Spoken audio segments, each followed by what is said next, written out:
বন্ধুরা এখন আমি মাছটা উঠিয়ে নিচ্ছি, একটা হয়ে গেছে।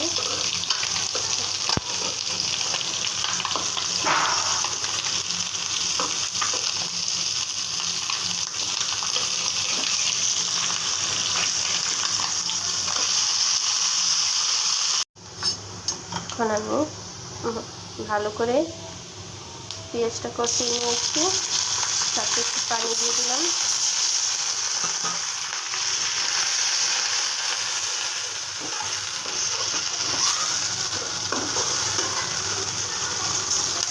মশলাটা কষানোর জন্য পানি দিয়ে দিয়েছি, সাথে লবণ দিয়ে দিলাম। ছোটো মাছ ভোনা তো তার জন্য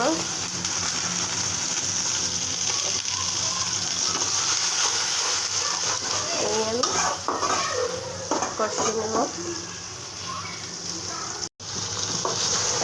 মশলাটা কষানো হয়ে গেছে, ভালো করে কষিয়ে নিয়েছি, তেল এসে পড়েছে।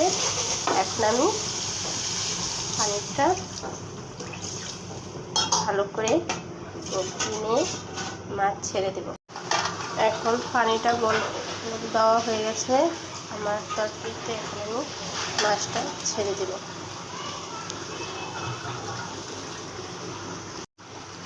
এখন আমি ধনে পাতা দিয়ে দেবো সিদ্ধ হওয়ার জন্য।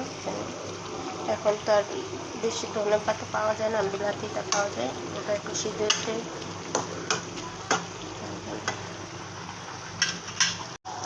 আমার তরকারিটা হয়ে গেছে, নামিয়ে নেব।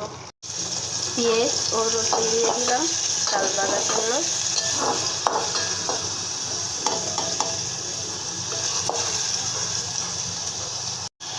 এটার সাথে আমি লবণ দিয়ে দিয়েছি, এখন আমি হলুদ দিয়ে দেবো।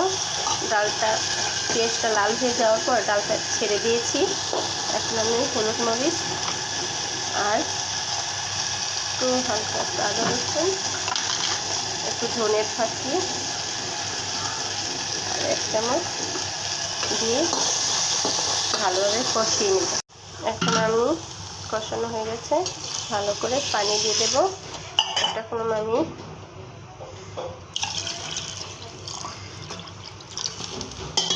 পানিটা একবারে দিয়ে দিয়েছি, ডালটা সিদ্ধ হয়ে যাবে, রান্নাটা শেষ হয়ে যাবে। কাঁচামরিচও দিয়ে দিয়েছি। এখন আমি ডাল ভুনার ভিতরে এখানে দিয়ে দিলাম। চালটা সিদ্ধ হলে ধনে পাতা দিয়ে নামিয়ে নেব। ধনে পাতা দিয়ে দিলাম, ডালটা আমার হয়ে গেছে, নামিয়ে নেব। আসসালামু আলাইকুম আপু ও ভাইয়ারা, যে যেখান থেকে দেখছেন আমার ভিডিওটা যদি ভালো লেগে থাকে অবশ্যই, যদি মনে লাগে তাহলে ভাইয়ারা ও আপুরা লাইক কমেন্ট করবেন। আসেন আমরা সবাই একসাথে ফেসবুকের কাজে জয়েন, বেশি বেশি সবাই এক হই ও একসাথে সবাই মিলেমিশে কাজ করি। আশা করি সবাই ভালো আছেন, আলহামদুলিল্লাহ আপনাদের দোয়ায় আমিও ভালো আছি। আসসালামু আলাইকুম, খোদা হাফেজ ভাই ও বন্ধুরা, ভালো থাকবেন।